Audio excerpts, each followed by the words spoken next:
It's a pretty common practice if you're a runner doing the ice bath, but there's a right way to do it and there's a wrong way to do it, and that's what we're going to talk about today.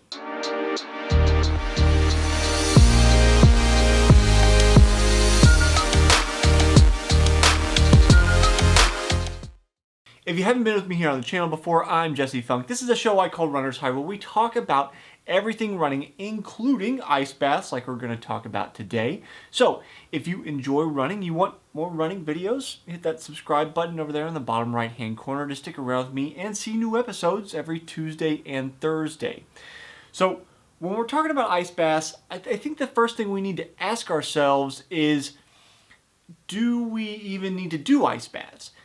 When we're spending time on certain practices, when we're spending time on training or recovery in this case, I think it's important to ask ourselves, is this practice effective for what we're trying to do? Now, I'm not necessarily a research authority on ice baths. I can tell you my history with it is that we did it a lot in college. It was like a post-workout team bonding exercise almost, where we'd fit as many people into the ice bath as we possibly can. If you've ever seen an ice bath in a training facility, at least one like ours, it's kind of like a small horse trough. I guess it's a very Midwestern thing to say. And you can fit 4, maybe 5 people in there if you're trying hard, legs only predominantly. But on the other show that I've done on this here on this channel, the Smart Athlete Podcast, it comes out on Fridays, I talked to somebody who has spent time looking into these things, all of these practices that we do, including ice baths. And that is Christy Ashwanden, the author of Good to Go. And she goes through and kind of debunks the myths surrounding a lot of recovery tools, including ice baths. And what she says in the ice bath section is basically ice baths have some effect, but the long-term positive benefits are potentially dubious. The short-term benefits are probably good, meaning if you need to turn around and perform quickly, typically they can be helpful because it reduces inflammation. But if you're looking for a long-term benefit of better adaptation over time, you may be better helped by actually not doing the ice bath and letting your body take care of the inflammation itself. All of that being said, and something that Christy addresses in her book, and if you pick that up wherever you can. I don't get paid to say that, but she was very nice to come on my show. One of the things that she addresses in the book basically is that even though we know sometimes there may not be evidence to support things, sometimes it just feels nice. So whether you are looking for that short-term recovery or you like it as like a mental therapeutic practice, let's get on with how exactly long should you be in that ice bath for? And the answer is basically it depends, but largely in that you need to set the temperature correct first. It is absolutely critical that you set it somewhere between 50 and 60 degrees Fahrenheit. That's 10 to 15 degrees Celsius for my European friends. So roughly 55 is what we always talked about in college. There were times when somebody would accidentally put too much ice in the ice bath. It would get way down into like the 30s. And that can be dangerous. So let's assume that you've done this properly, and we're somewhere around that 55 Fahrenheit, which I'm going to guess is roughly 12.5 degrees Celsius, given both of our ranges. Once you've done that, your kind of maximum allotted time is 15 minutes.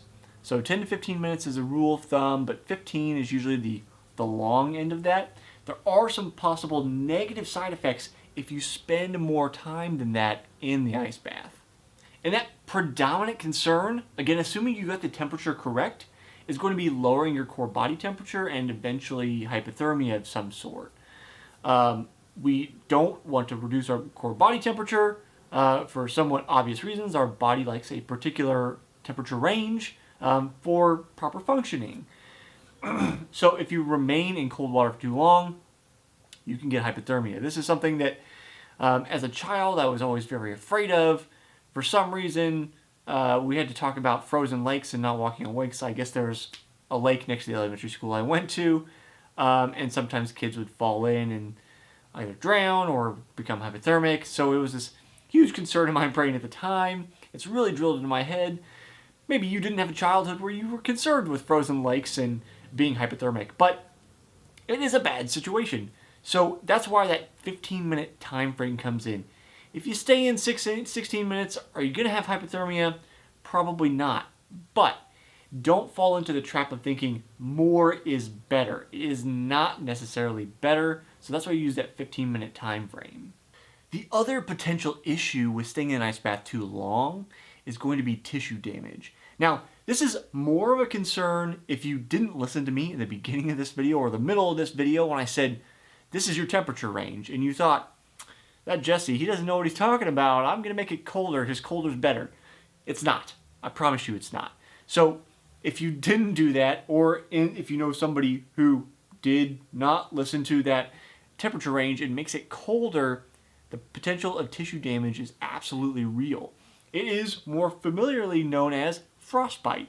And what's happening when you get frostbite?